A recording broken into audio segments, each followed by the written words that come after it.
Glória a Deus, meus irmãos, bom dia! Mais um dia que estamos iniciando juntos, pela graça do Senhor. Sejam muito bem-vindos neste sábado abençoado. Estamos encerrando, olha só como que pode, né? Encerrando a segunda semana de 21 dias de oração e de estudo da palavra de Deus. Essa segunda semana nós não estamos fazendo jejum, porque estamos tendo comunhão. Eu quero te fazer essa pergunta: você está tendo comunhão com os irmãos ou não? É importante você estar junto. Hoje o dia só está começando, sabadão. É a oportunidade de você convidar alguém para ter comunhão, tempo de mesa com você. Sabe por quê?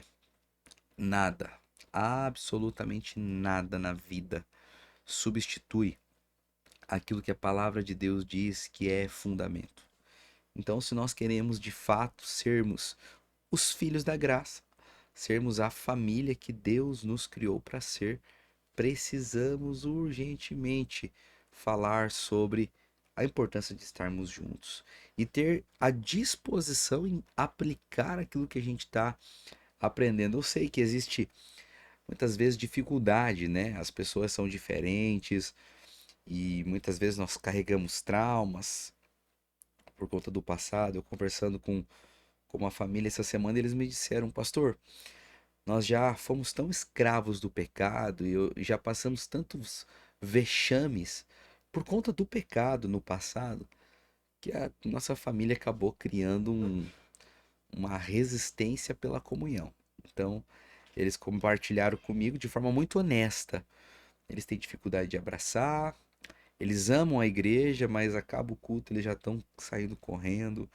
Eles têm dificuldade de ter tempo juntos, por quê? Porque lá atrás, quando viviam uma vida longe do Senhor, muitas vezes as reuniões de família eram sempre trágicas. Eu disse para eles: a primeira coisa, olha, você precisa entender que você nasceu de novo. Isso é, você ganhou uma nova vida. E nessa nova vida, arrumar meu microfone aqui. E nessa nova vida que você recebeu do Senhor, as coisas antigas já passaram. Tudo se fez novo. Mas você precisa assumir essa identidade. Você precisa entender de fato que se lá na cruz o preço do pecado foi pago e o passado foi apagado, você precisa começar a viver em novidade de vida. Então você precisa forçar ter comunhão. Você precisa ser intencional em escolher, desejar estar junto. E hoje eu quero te ensinar através da nossa lição, é o nosso 14º dia, pela graça do Senhor. Eu quero te ensinar como você pode guardar a unidade, né? Porque nós já falamos sobre o poder da comunhão, já falamos que somos corpo, já falamos que as diferenças elas são importantes e fundamentais. Nós já falamos que não precisamos criar a unidade, nós temos que preservar a unidade. Já aprendemos que precisamos uns dos outros e que ontem, né, falamos que há muito poder quando estamos juntos. Mas hoje eu quero sair da questão é, é, de conceito e de ensino para vir para o terreno da prática e dizer para você de maneira muito objetiva no seu dia a dia como você pode guardar a unidade.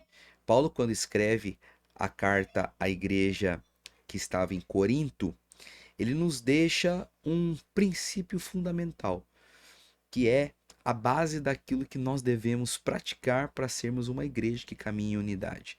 Eu queria que você pegasse a sua Bíblia, por favor, abrisse comigo na carta de 1 aos Coríntios, capítulo 1, no versículo de número 10. É interessante a gente entender o que estava acontecendo quando Paulo escreve essa carta. A palavra nos mostra que existia divisão no meio da igreja. Uns diziam que eram discípulos de Paulo, outros diziam que eram discípulos de Apolo e outros diziam que eram discípulos de Cefas, né, Pedro. Então o corpo de Cristo estava despedaçado. E Paulo, como líder, disse: olha, nós precisamos organizar isso aqui. Porque quando Satanás nos separa, ele ganha vantagem. Quando Satanás nos afasta uns dos outros, nós nos tornamos vulneráveis. Quando o diabo consegue nos fazer viver uma vida distante do corpo, distante das pessoas, é nesse momento que os planos que Deus tem para realizar em nossas vidas ficam paralisados. Então ele escreve a carta de 1 aos Coríntios para organizar as coisas. E diz assim o texto, 1 Coríntios capítulo 1, verso de número 10. Rogo-vos, irmãos, pelo nome de nosso Senhor Jesus Cristo, que faleis todos as mesmas coisas, e que não haja entre vós divisões. Antes, sejais inteiramente unidos na mesma disposição e no mesmo parecer. Quando Paulo diz eu rogo a vocês, ele não está dando uma sugestão e nenhum conselho, ele está fazendo um pedido. Olha, gente, eu estou suplicando aqui para vocês, mas não é no meu nome. Eu suplico em o nome do Senhor Jesus. Então, o apóstolo Paulo ele começa a traçar um caminho. Ele diz, em primeiro lugar, que vocês falem a mesma coisa. Depois ele diz que não haja divisões entre vocês. Depois ele fala que vocês sejam inteiramente unidos, na mesma disposição mental e no mesmo parecer. 5 marcas de uma igreja que guarda unidade está aqui nesse texto. São características práticas que nós precisamos ter em nossas vidas. Coisas que nós precisamos preservar dentro das nossas casas. Porque quando nós falamos de unidade, você tem que entender isso. Nós estamos falando do nosso dia a dia. Tudo que nós aprendemos na palavra não é aplicado só na vida da igreja, lá na célula, no culto, junto dos irmãos. Não, não, não. Quando nós aprendemos sobre unidade, isso precisa ser colocado em prática dentro das nossas casas, no dia a dia com as nossas famílias, com o nosso marido, nossas esposas, nossos filhos, com os nossos pais, com as pessoas que amamos. Precisamos aplicar isso dentro do nosso ambiente de trabalho, dentro da nossa vida profissional. A primeira coisa que Paulo fala é o seguinte: eu quero que vocês falem a mesma coisa, mas não é por causa de mim, eu rogo em nome de Jesus. Parece simples, irmãos, mas falar a mesma coisa é algo assim revolucionário. Porque sabe aonde que começa as divisões? Aqui, ó, na nossa boca. E é claro, quando eu digo que nós devemos falar a mesma coisa, e quando Paulo diz isso, ele não está dizendo o seguinte, ó, todo mundo tem que falar da mesma coisa, todo mundo tem que ter a mesma opinião, todo mundo tem que falar do mesmo jeito, e a gente tem que concordar em cada detalhe, em cada preferência. Então agora você tem que abrir mão das tuas opiniões pessoais e calar a sua boca e os seus pensamentos, e agora nós temos que sermos robôs e fazer tudo igual. Não, não, não. Não é isso que Paulo está dizendo. A igreja é feita de gente diferente, com experiências diferentes, perspectivas diferentes. Mas quando Paulo diz assim, ó, vocês devem falar a mesma coisa, ele está querendo dizer o seguinte, gente, nós somos diferentes, sim, mas a nossa linguagem precisa ser uma só. Cada um de nós tem uma maneira de pensar, sim, temos opiniões sobre coisas diferentes, temos opiniões diferentes sobre as mesmas coisas às vezes. Eu concordo com isso, mas você precisa entender quando existem coisas fundamentais, nós precisamos falar a mesma coisa. Porque tem gente que acha bonito ser do contra. Ah, porque eu falo mesmo, eu sou verdadeiro. Não, você é carnal. Ah, porque eu falo sem pensar. Eu falo doa. Um dia um irmão falou pra mim, pastor, porque eu falo, doa quem doer. E eu disse pra ele, é por isso que você tá sempre sozinho. É por isso que ninguém consegue estar perto de você. Por quê? Porque você não devia falar o que pensa. Ah, mas eu sou verdadeiro. Não, isso é imaturidade. A tua boca pode construir, mas a tua boca também pode destruir. A gente precisa aprender isso, sabe, gente? Agora, por que que Paulo fala? Falem a mesma coisa. Porque é o seguinte, nós devemos escolher ser um. Você vive a vida do jeito que você quer. Agora, quando se trata dos fundamentos da vida, quais são os fundamentos? Sobre a fé, sobre a verdade, sobre a pureza, sobre a honestidade, sobre coisas que de fato fazem diferença no nosso dia a dia. Precisamos falar a mesma coisa. Não tem como você estar em um lugar e falando coisas diferentes. Já pensou? Você está dentro do trabalho e daí enquanto a tua empresa fala uma coisa, você fica dizendo o contrário. Você está numa célula, enquanto a célula está caminhando para uma direção, você é do contra. E tem gente que não apenas não quer caminhar junto, além de ele não querer caminhar junto, ele usa a boca dele para destruir a vida daqueles que querem caminhar junto. Então é o seguinte, ele vê algo que, na opinião dele, deveria ser diferente. Eles não conseguem simplesmente calar a boca e preservar a unidade. Eles precisam destruir a unidade. Eu não estou falando, é óbvio, de você aceitar coisas erradas. Não, mas de você escolher ser um. Eu escolho ser um. Eu nunca esqueço um dia, a gente tava numa comunhão. Todo mundo falou que queria comer pizza. Daí teve um irmão que disse: eu queria comer lanche, eu não quero pizza. A gente falou: tá, mas assim, ó, todo mundo aqui quer, quer comer pizza. É, não, mas eu não quero pizza, eu quero lanche. Mas é o seguinte: se vocês querem comer pizza, o problema é de vocês. Porque é assim, sempre é do jeito de vocês e eu tenho que aceitar o que vocês querem e pronto. Irmão, vou te dizer, acabou com o ambiente. Acabou com o ambiente. Daí no final, não, então vamos pedir lanche. Agora eu não quero mais lanche também. Agora é só pra fazer minha vontade só. A pessoa usou a boca pra destruir o ambiente. Por isso que Paulo fala, falem a mesma coisa. A segunda coisa que Paulo diz, tenham a mesma disposição mental. Sejam inteiramente unidos. Tenham a mesma maneira de pensar. Você tem que controlar isso aqui, ó. Controla a sua boca que você vai ver que você vai ser mais feliz. Mas depois de controlar a boca, controle também seus pensamentos. Se você quer mudar o jeito de falar, muda o teu jeito de pensar. É a maneira como você processa as coisas.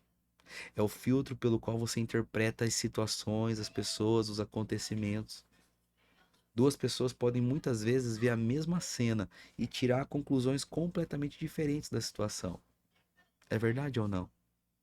Eu gosto do texto de Filipenses 2, verso 5, a Bíblia diz: tende em vós o mesmo sentimento que também houve em Cristo Jesus. Pois ele, subsistindo em forma de Deus, não julgou como usurpação ser igual a Deus. Antes a si mesmo se esvaziou, assumindo a forma de servo e tornando-se em semelhança de homens. Qual que é o sentimento que teve em Cristo Jesus, gente? É o desejo de guardar a unidade.